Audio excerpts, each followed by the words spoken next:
क़याम पाकिस्तान से कई बरस कबल मोहम्मद अली जिन्ना तिपदिक या टीबी की मुहलिक बीमारी का शिकार हो चुके थे, जिसके बायस इनके फेफड़ों पर धब्बे आ गए थे। लेकिन इन्होंने इस बात को सीगा एराज में रखा, क्योंकि कांग्रेसी रहनुमाओं और लॉर्ड माउंटबेटन को अगर इसका इल्म हो जाता तो शायद वो तकसीम हिंद से बचने और पाकिस्तान का क़याम अमल में आने से रोकने के लिए कायदे आज़म की मौत का इंतज़ार करते। कायदे आज़म मोहम्मद अली जिन्ना के सवाने निगारों के मुताबिक सन 1930 से जिन्ना तिपदिक का शिकार चले आ रहे थे, और ये बात सिर्फ इनकी बहन और इनके ज़ाती मुआलिज डॉक्टर इलाही बख्श को मालूम थी। कहा जाता है कि जिन्ना ने अपनी बीमारी को छुपाया क्योंकि ये इन्हें और क़याम पाकिस्तान की तहरीक को सियासी तौर पर नुकसान पहुंचा सकती थी। सन 1938 में अपने एक दोस्त को ख़त में वो लिखते हैं कि तुमने अखबार में मेरे दौरों के बारे में पढ़ा होगा।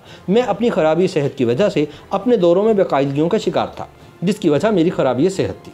मोहतरमा फातिमा जिन्ना अपनी किताब माय ब्रदर में लिखती हैं कि जिन्ना अपनी कामयाबियों के दौर में भी सख्त बीमार थे। वो जुनून की हद तक पाकिस्तान को सहारा देने के लिए दिन रात काम करते थे, और जाहिर सी बात है कि इन्होंने अपनी सेहत को मुकम्मल तौर पर नज़रअंदाज कर दिया था। जिन्ना अपने मेज़ पर अपने पसंदीदा सिगरेट और क्यूबा का सिगार हमेशा रखते थे, और अपनी ज़िंदगी के आखिरी वर्षों में इन्होंने सिगरेट नोशी बहुत ज़्यादा कर दी थी। गवर्नमेंट हाउस कराची के प्राइवेट हिस्से में वो आराम के लंबे वक्फे लेने लगे थे, और फातिमा जिन्ना और ज़ाती अमले को ही इनके करीब रहने की इजाज़त थी। जून सन 1948 में वो और फातिमा जिन्ना बेहतर आबो हवा के लिए कोयटा रवाना हुए, जहाँ की हवा कराची के मुकाबिल सर्द थी। लेकिन वहाँ भी जिन्ना ने मुकम्मल आराम न किया, बल्कि वापस कराची आने तक मुख्तलिफ सरकारी तकरीबात में शिरकत करते रहे। 6 जुलाई सन 1948 को जिन्ना वापस कोयटा रवाना हुए और डॉक्टरों के मशवरे पर मजीद बुलंद सयाहती मुकाम ज़ियारत मुंतकिल हो गए। इस दौरान जिन्ना का तिब्बी मुआयना किया गया, और इनकी सेहत की नज़ाकत को देखते हुए बेहतरीन डॉक्टरों को इनके इलाज के लिए बुलवा लिया गया। इनके मुख्तलिफ टेस्ट हुए, जिन्होंने टीबी की मौजूदगी और फेफड़ों के सरतान का बताया।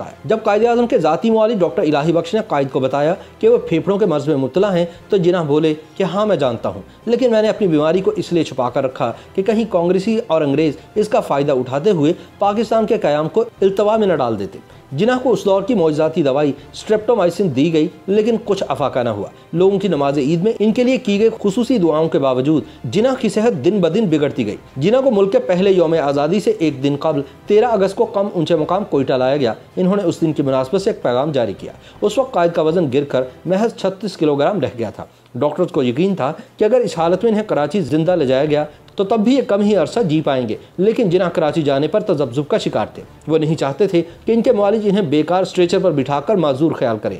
9 सितंबर को जिन्ना को नमूनिया ने भी आ घेरा। अब डॉक्टरों ने इन्हें कराची लौटने का मशवरा दिया, जहां वो इनका बेहतरीन इलाज कर सकते थे।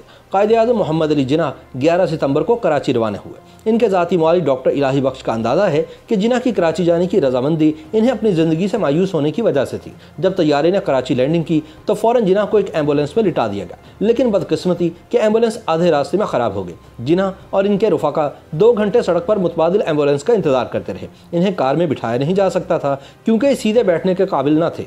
दूसरी एम्बुलेंस पहुंची तो जिन्ना को सरकारी घर मुंतकिल किया गया। यूँ शाम 6:10 पर वो गवर्नर जनरल हाउस पहुंचे। एयरपोर्ट से रिहाइशगाह तक 9 मील का फासला, जो ज़्यादा से ज़्यादा 15-20 मिनट में तय हो जाना चाहिए था, तकरीबन 2 घंटों में तय हुआ। यानी 2 घंटे कोयटा से कराची तक और 2 घंटे एयरपोर्ट से गवर्नर जनरल हाउस तक। ये तकलीफ दे सफ़र जिन्होंने उस कसम पुरसी के आलम में किया कि हमारी तारीख में इसकी कोई मिसाल नहीं मिलती और ना ही कोई इसकी तौजीह मिलती है। गवर्नर जनरल हाउस पहुंचने के बाद जिन्ना फ़कत 4.25 घंटे जिंदा रहे, और इस दौरान वो तकरीबन गुनूदगी के आलम में ही रहे।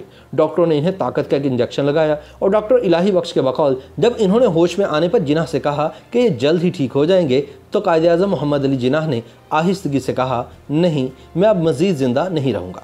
डॉक्टर इलाही बख्श के मुताबिक ये कायदे आज़म मोहम्मद अली जिन्ना के आखिरी अल्फाज थे।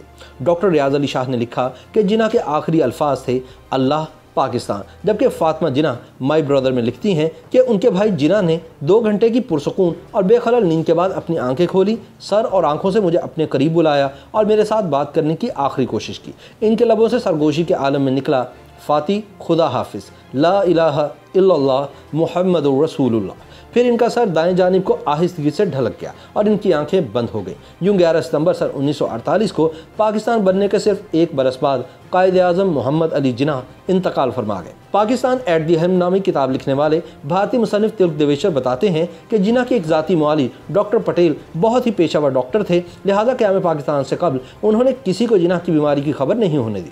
बरसगीर की जद्दोजहद आज़ादी के मौजू पर लिखी गई फ्रीडम एट मिडनाइट के मुसन्निफीन लैरी कॉल्स और डोमिनिक लैपियर लिखते हैं कि अगर अप्रैल सन 1947 में माउंटबेटन, जवाहरलाल नेहरू या महात्मा गांधी में से किसी एक को भी जिन्ना की इस गैर मामूली राज का इल्म हो खोजा था जो बम्बई के एक मशहूर तबीब डॉक्टर JAL पटेल के दफातर की तिजोरी में इंतहाई हिफाजत से रखा हुआ था तो शायद हिंदुस्तान कभी तकसीम न होता और आज एशिया की तारीख का धारा किसी और रुख पर बह रहा होता। ये वो राज था जिससे बरतानवी सीक्रेट सर्विस भी आशना न थी। ये राज जिन्ना के फेफड़ों की एक एक्सरे फिल्म थी जिसमें बानी पाकिस्तान के फेफड़ों पर टेबल टेनिस की गेंद के बराबर दो बड़े बड़े धब्बे साफ नजर आ रहे थे। हर धब्बे के गिर्द एक हाला सा था जिससे ये बिल्कुल वाज़ेह हो जाता था कि टीबी का मर्ज जिन्ना के फेफड़ों पर किस कदर जारहाना अंदाज में हमलावर हो चुका है।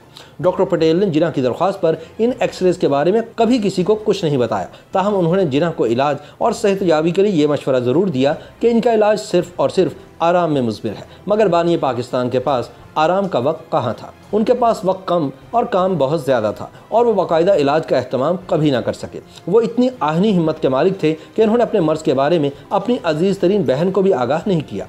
हत्ता कि इन्होंने डॉक्टर इलाही बख्श को भी अपने इस राज से उस वक्त आगाह किया जब वो खुद यही तशखीस कर चुके थे। माउंटबेटन ने खासे तवील अरसे बाद लैरी कॉलिंस और डोमिनिक लेपियर को एक इंटरव्यू में बताया कि सारी ताकत जिन्ना के हाथ में थी। अगर किसी ने मुझे बताया होता कि वो बहुत कम अरसे में ही फौत हो जाएंगे तो मैं हिंदुस्तान को कभी तकसीम न होने देता।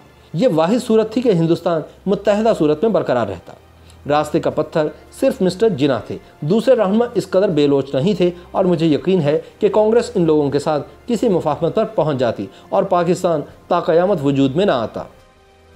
YouTube पर गूगली न्यूज देखने के लिए youtube.com की सर्च बार में गूगली न्यूज TV टाइप करें। गूगली न्यूज के पेज पर सुर्ख रंग के सब्सक्रिप्शन वाले बटन पर क्लिक करना ना भूलिए। YouTube पेज पर अपलोड होने वाली वीडियोस से बाखबर रहने के लिए बेल आइकन पर क्लिक कीजिए। आपको हर नई वीडियो के बारे में नोटिफिकेशन मौसूल हो जाएगा।